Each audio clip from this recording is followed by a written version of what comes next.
Bar water, unique in every way.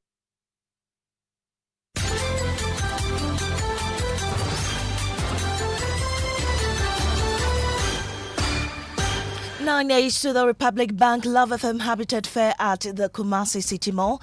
Hashtag Stop Galamsey now. Hello, good afternoon and welcome to the Midday News.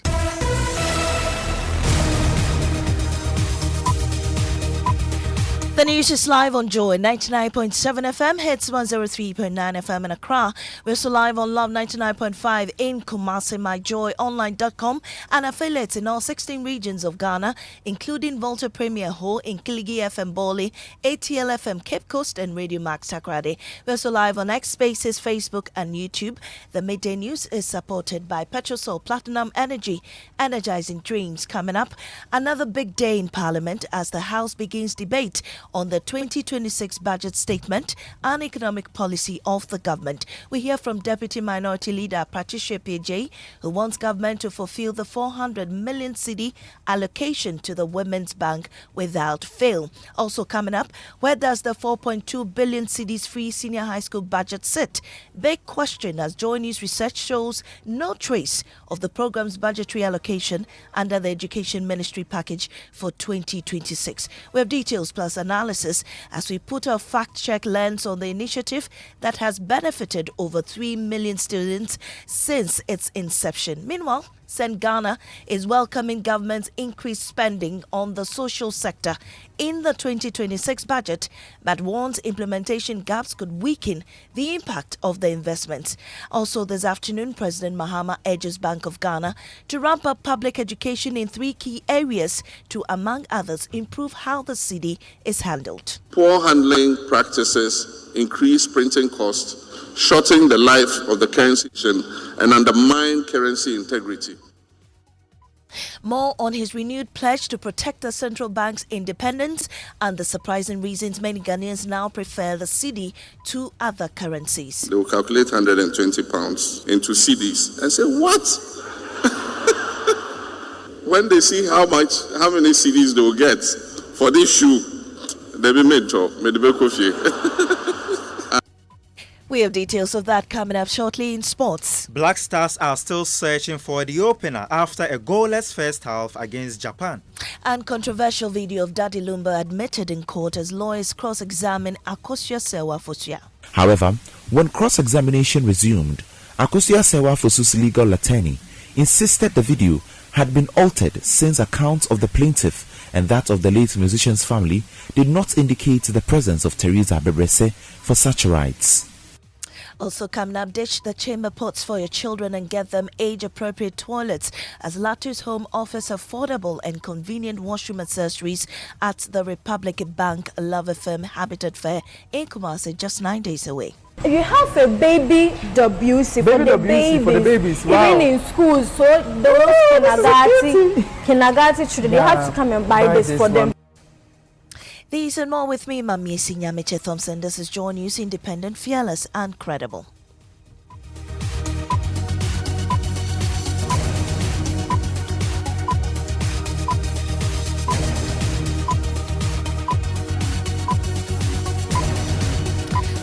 This afternoon, Deputy Minority Leader Patricia PJ is insisting on the 400 million cedis for the Women's Bank to be disbursed without delay as they prepare to scrutinize the 2026 budget in Parliament.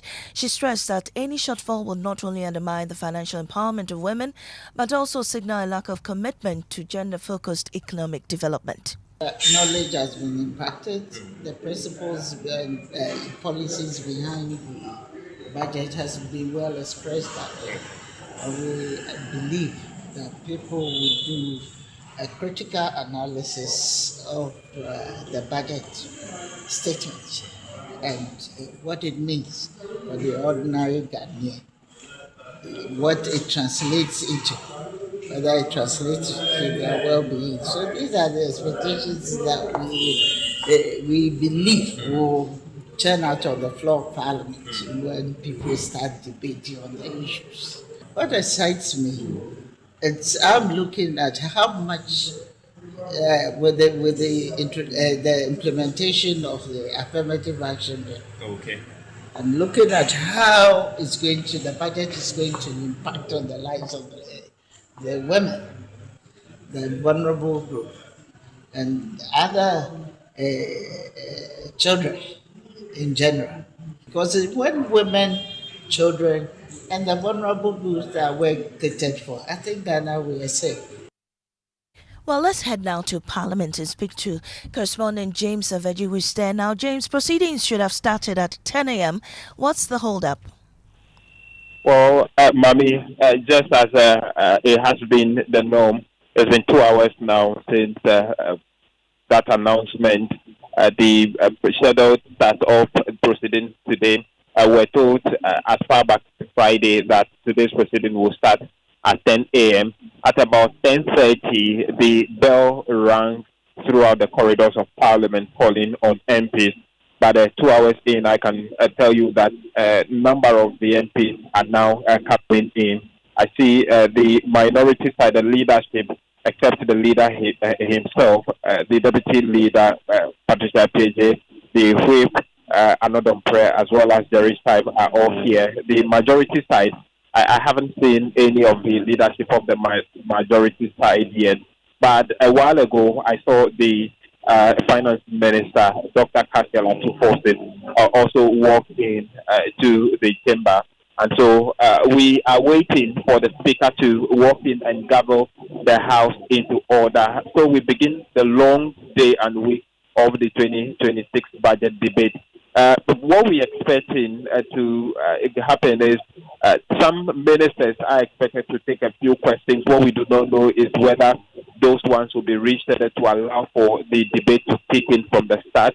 The other part is that we are expecting the minority to be big on the conversation about the allocations for the big push. You remember on Friday they had a press conference, and in that press conference they raised some questions as to the allocation. Government indicated that they have some over 30 billion Ghana cedis to the big push. They said from their checks, the award of contracts as we speak has gone up to about 63 billion Ghana cedis. And so they want government to come clean on the disparity of the figures. And so we expect them to be big on that. Also push for government to tell the country how they expect to generate enough revenue to meet the 268 billion Ghana cedis projected revenue when they have cancelled the COVID-19 levy as well as restructuring the tax system. And so those are the key things we're looking forward to as part of the debate this morning, Maame. Well, you mean this afternoon, though. Thank you very much, James Aveji, for that update. Away from Parliament, the Free Senior High School Initiative has been allocated some 4.2 billion cedis for 2026, the biggest apportionment since the program began in 2017. But a Joy News research has revealed there is no trace of it under the Ministry of Education's budget for next year. The flagship program, which used to have its own line item under the education budget, has disappeared, with questions being asked about the category under which its budget for next year sits. Well, the Joy News research team have been putting together the facts, and joining me in studio is Fred Smith, editor, and he'll be taking us through that later. But before we go to Fred Smith, policy advocacy NGO Send Ghana has welcomed government's increased spending on the social sector in the 2026 budget, but warns implementation gaps could weaken the impact of the investment. The budget allocates 22% of total expenditure to social services, including education, health, agriculture, and social protection. Send Ghana says this reflects a renewed commitment to improving the lives of vulnerable households. But Send Ghana cautions that infrastructure alone is not enough.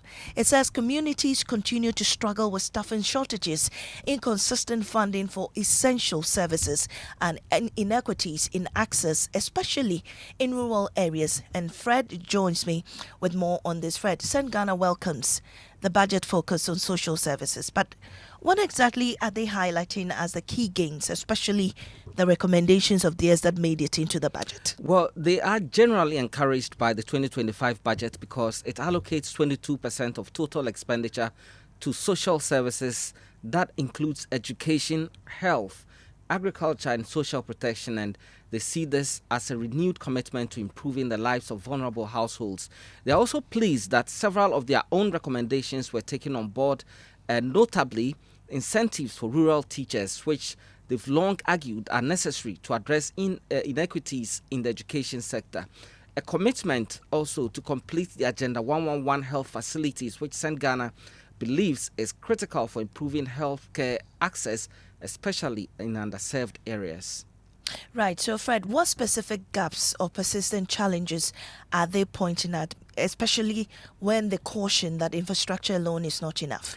Well, even with these gains, St. Ghana is stressing that fiscal infrastructure alone won't solve the deeper problem in the social sectors. They point to three major ongoing challenges. One is staffing shortages, two, inconsistent funding, and three, inequitable access. On staffing shortages, they say many communities still lack teachers, nurses, and other essential professionals, meaning facilities remain underutilized.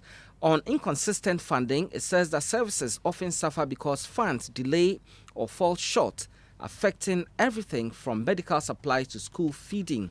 And on inequitable access, they say rural and deprived communities continue to lag behind. So the organization is warning that without addressing these systemic gaps, the gains from new facilities may not fully translate into improved outcomes. Thank you very much, Fred Smith, editor Joy News. Well, let's go back to that issue of apportionment to the Education Ministry, and head of research here at Joy News, Isaac Kofije, joins me in studio with details. Kofi, so the Free Senior High School used to have a line under the Ministry of Education's budget.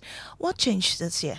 Well, so this year we've been trying to find the Free Senior High School's allocation for 2026, and we can't find it under the Ministry of Education. Last year, same, we couldn't find it. And so if you go to the Ministry of Education's budget for next year, the total amount is about 39.2 billion Ghana cedis. Under that, you have the headquarters and agencies are about 37.9 billion cedis. Existing interventions in education about 133 million cedis. You have capitation grant. There's WAEC examination and BEC, teacher training allowances, special schools initiatives, no academic fee stress for first year, also captured there, and the free sanitary pads initiative also captured there. But you don't see free senior high school, although the minister claims that 4.2 billion cedis has been allocated. So the big question is, where is the free senior high school budget? Which department or which agency is it sitting under? Is it coming under headquarters and agencies, existing interventions, or maybe special schools program or the teacher training allowance? We've been trying to find answers, and we can't find it both in the 2025 budget and in the 2026 budget as well. Well, aside from that, what more do we know about the Education Ministry's budget of 39.2 billion cedis? Well, so what we are learning, or per the data we have tracked, the Ministry of Education's budget, which is the biggest, if you look at the MDA budget for almost all the years, 2026 is going to receive the highest 39.2 billion Ghana cedis. This is a rise from the 31.77 billion cedis we saw this year. And so next year we are hoping to see some 23.27% increase in education budgets. And last year or this year, if you compare to what we received last year, is about 7.8%. So the expectation is that next year the education budget is expected to increase by some 23.2 billion. But the big question we're asking this afternoon is, where is the free senior high schools 4.2 billion allocation sitting under the Ministry of Education? Well, we live to see. Thank you very much for that. Now, President Mahama is urging the Bank of Ghana to step up public education on proper handling of the cedi. Speaking at the cedi at 60 anniversary conference, the president renewed his pledge to preserving the independence of the central bank. The Ghanaian currency continues to suffer widespread misuse and careless handling across the country. Many cedi notes are routinely crumpled, folded, written on, or stained during everyday transactions.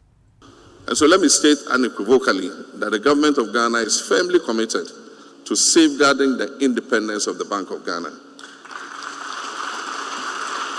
A strong and autonomous central bank is essential for anchoring inflation expectations, for maintaining exchange rate stability, for enhancing investor and market confidence, and ensuring long-term policy credibility. This is not a matter of personal preference. It is an economic necessity.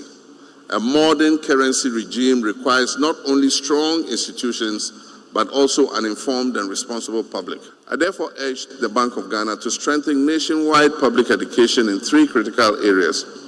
The first is promoting the use of the cedi in all domestic transactions. Using the national currency strengthens economic stability and reduces unnecessary exposure to exchange rate volatility. The second is improving currency handling practices. Poor handling practices increase printing costs, shorten the life of the currency and undermine currency integrity. Well, the president also shared some humorous observations about how people now prefer the cedi to foreign currencies and engaged the Bank of Ghana governor and his team to keep up their good work. In the past, when we traveled with our security and drivers and others, and they got their per diem, anytime they went to the shop to buy a few things and bring home, they always use their calculator on their phone. And so if they see a shoe and they say, oh, the shoe is 120 pounds, they will calculate 120 pounds into cedis and say, what? When they see how many cedis they will get for this shoe, they'll be made to coffee. And I'm sure that they will not be very happy with the Bank of Ghana and Governor Isiama, because now when they use that calculator, it will not be as much as it used to be before. Today, people are quoting in cedis, even house rents. You want to pay in dollars, it says, no, you pay me cedis. I just want to say that the governor and all your people, your team at the Bank of Ghana, the Ministry of Finance, Bank of Ghana, the Ministry of Finance, Ghanaians are grateful to you for the management of our currency. I think that a lot of respect has returned to our currency. Well, let's move to Brazil now as climate finance mitigation and adaptation talks wrap up at COP30 in Belém. Ghana's formidable roster of climate negotiators is making an aggressive final push to secure the financing needed for the country's climate adaptation and mitigation drive. The negotiating team says its goal is to ensure Article 21C of the Paris Agreement is firmly embedded in COP30's final decisions. Carlos Caloni reports from Belém. Article 21C of the Paris Agreement demands that global finance flows align with low-emission climate-resilient development. Article 9 requires developed countries to provide financial resources for mitigation and adaptation, with a clear balance between the two. Ghana's delegation, powered by its strengthened national roster of climate negotiators, has spent COP30 pushing relentlessly for these principles to be reflected in the final text. Dr. Samuel Doche leads Ghana's finance team at COP30. I think it's once again it's an opportunity for Ghana to lead Africa in the negotiations, and I think that with the expertise that are around, Africa should just expect nothing less than a very strong negotiation team, a very powerful and coordinated leadership, a leadership that will be very transparent, a leadership that is very effective, a leadership that is very efficient in ensuring that African issues are given priority in the final discussions as we journey through these 2 weeks in Belém. The Chief Executive Officer of the Environmental Protection Authority, Professor Nanama Brown-Kluche, says Ghana intends to fully capitalize on the climate finance opportunities at COP30 through the launch of its national roster of negotiators. We started COP30 in Brazil with the presidential summit where the president nominated the ministers, Minister of Lands and Natural Resources, Honorable Billy Amabua, and also the Minister for Climate Change and Sustainability here to represent the government of Ghana. So this also shows the political will of the country, and together with the roster that we have launched, it puts Ghana in preparedness for the opportunities that are there. It's not only just to talk about climate change. There are financial benefits we can tap into at COP There are technological benefits we can tap into at COP. There are other opportunities like training from Ghana to other countries that they will bring also onto us. But well, yesterday was Ghana Day, and Ghana has been making a push for climate fairness. Minister for Climate Change and Sustainability is Isifo Seydon joins me live for more on this. We're grateful for your time, sir. Well, Ghana's team says it wants Article 21C fully reflected in the final COP30 decisions. What exactly will this mean in practical terms for Ghana's climate financing? Every secondary courses become neglected.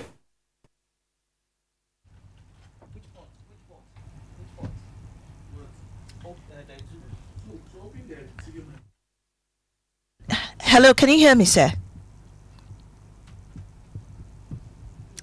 Unfortunately, we are unable to reach the minister. You're still listening to the Midday News here on Joy 99.7 FM. I am Maame Nyamekye Thompson. We'll take a break. When we return, we have sports and also controversial video of Daddy Lumba admitted in court as lawyers cross-examined Akosua Sewa Fosia. However, when cross-examination resumed, Akosua Sewa Fosu's legal attorney insisted the video had been altered since accounts of the plaintiff and that of the late musician's family did not indicate the presence of Teresa Bebrese for such rights. Also coming up, ditch the chamber pots for your children and get them age-appropriate toilets as Lattice Home offers affordable and convenient washroom accessories at the Republic Bank Love FM Habitat Fair in Kumasi, just 9 days away. You have a baby WC for the babies. Wow. Even in schools, so those kindergarten children, they have to come and buy this for them. When I wake up in the morning, I brush my teeth with Kale Charcoal toothpaste. This gives me confidence all day. Anytime you meet Amma, don't be surprised I smile showing my beautiful white teeth because I don't have cavity thanks to Kale Charcoal toothpaste for its natural charcoal properties. In fact, we are like twins. I can't go without my Kale Charcoal toothpaste. That be why I dey use Kale Charcoal toothpaste morning and night when I dey go bed safe. It dey make my teeth white when it dey comot every scent from my mouth inside. My confidence level they go up, so I dey show my 32 teeth all. Introducing the Kale Charcoal toothpaste, formulated with activated bamboo charcoal powder, ensures whiter teeth and removes bad breath. The strong natural property of the activated bamboo charcoal removes bacteria, absorbs surface stains on our teeth caused by coffee, wines, and tobacco. Welcome, Kale Charcoal toothpaste. Kale Charcoal toothpaste, Sankofa Yenchi. Kale, happy smile. This advert is FDA approved.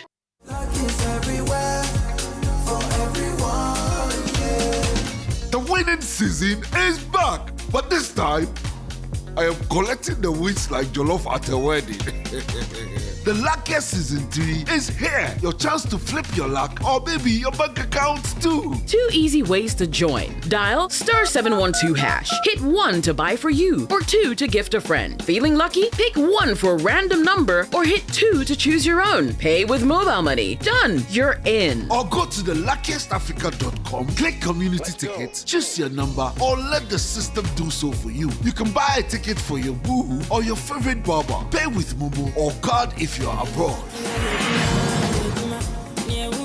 1 ticket could turn your 1 Ghana cedi into 500 times more. And the whole community could win 10 times over. Dial *712# or log on. Let's get lucky together because luck is everywhere.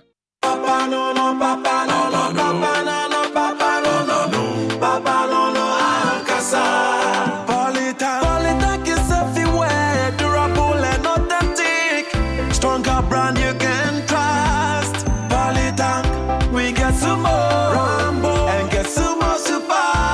And the Polytank, we did. Polytank, papa no no, papa no no, papa no no, papa no no, papa no no, Ankasa.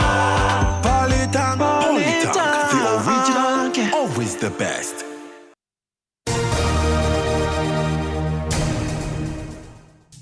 Welcome back to the Midday News. Now, Strategic Mobilization Ghana Limited (SML) has petitioned Shraj, accusing the Office of the Special Prosecutor of Bias, abuse of power, and administrative injustice in its investigation of its contracts with the Ghana Revenue Authority.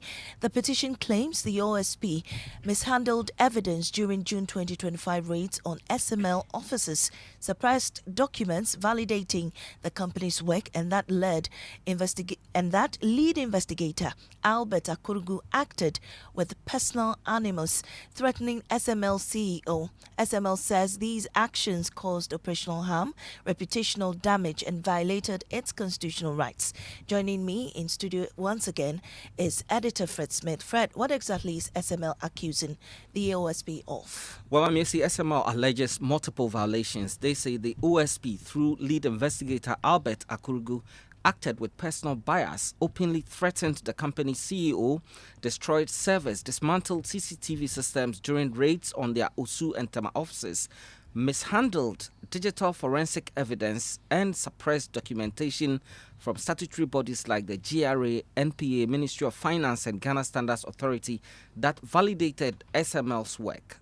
Okay, now what reliefs or actions is SML seeking from Shraj? Well, they want Shraj to investigate the OSP's conduct, examine Mr. Kurugu's role, and any oversight by Special Prosecutor Kisi Ejabeng, release interrogation videos showing the alleged threats, and recommended disciplinary or administrative sanctions against any officers found culpable. Especially, SML is seeking justice, accountability, and restoration of their constitutional rights. Thank you, Fred Smith. Let's quickly go to the Interior Ministry. Some information coming in. The Interior Minister has ordered that gun owners, release unregistered guns. And Bayaga is on the line with us. Fatah, what more can you report on this? What are the timelines? So, Maame, he said that the nationwide exercise, which is scheduled to start from December 1, 2025 to January 15, 2026, is aimed at curbing the proliferation of illicit firearms and tackling rising gun-related violence across the country. In fact, he said that from January till now, there's been about over 600 armed robberies and also deaths linked to about 300 deaths linked to armed robberies, which these persons use guns. So he said that this initiative would help to tackle the issue of illicit weapons and address gun-related violence across the country. Thank you very much, Fatal Bayaga. Now, Ekumase High Court has admitted into evidence a video clip in which the late High Life musician Charles Kwejo Fosu appeared to discuss who performed the in-law rites at his late mother's funeral. Counsel for Akosua Sewa Fosu, who claims to be the legal spouse of the late musician, fiercely objected the admission of the document, prompting heated debate in court.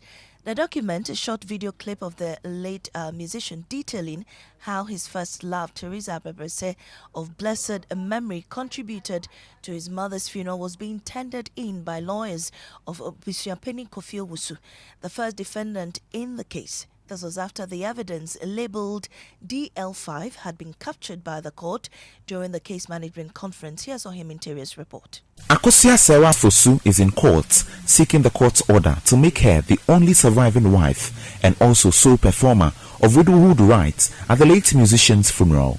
Counsel for Obusuapeni Dominic Kojo Osei, in his cross-examination of lawful attorney of Akosua Sewa Fosu, prayed with the court, presided over by her lady, Justice Dorinda Smith-Arthur, to first identify the document. But this was also objected to by lawyer William Kusi, who insisted the rules of the court do not tender evidence when the plaintiff does not know the source and who authored it. He argued that the fact that the plaintiff identifies the person in the video does not give her the capacity to respond to the document, adding that it will amount to injustice if admitted. This follows an invitation by counsel of first defendant Dominic Kojo Owusu inviting Akosua Sewa Fosu's attorney Georgina Osei Bunsu to identify the musician in the video, in which the latter appeared to give details on how Teresa Bebrese performed in-law rites at his late mother Amasa's funeral. But the trial judge, Dorinda Smith-Arthur, overruled and admitted the short video clip. Children are sometimes barred from using the larger toilets for safety reasons. The chamber pot and other plastics often serve as convenient means for the kids to relish the comfort of tending to nature's call. But Latu's Home is bringing an Italian-made toilet facility suitable for your kids at the Republic Bank Love FM Habitat Fair. For the WCs, we have the hanging ones. There's a WC that hangs. Yes, it doesn't. You don't have to put it on the ground. Yes, you have to. This is how it will be, and this is the tank. After this tank, we put it inside the wall, and you'll be operating it over here. You have a baby WC for the babies. Wow. Even in schools, so those kindergarten children, they have to come and buy this for them. They don't have to buy this the bigger one because normally we buy the bigger one, not thinking about the children. Well, do not miss the chance to have for your kids the convenience and safer toilet facility at this year's Republic Bank Love FM Habitat Fair happening at the Kumasi City Mall from the 27th to the 30th of November 2025. But just before we head out, sad news for Ghana. Mubarak is here in sport. What's happening? Yeah, it's about 70 minutes played now between Japan and the Black Stars, and the Asians are ahead. Lee Tai-seong, he scored around the hour mark from a header to beat Hartford goalkeeper Benjamin Asare, who returned in goal. That's sad, but that's how we end the midday news here on Joy 99.7 FM. I am Nyamekye Thompson. Up next is Living Word with Pastor Mensa Otabil.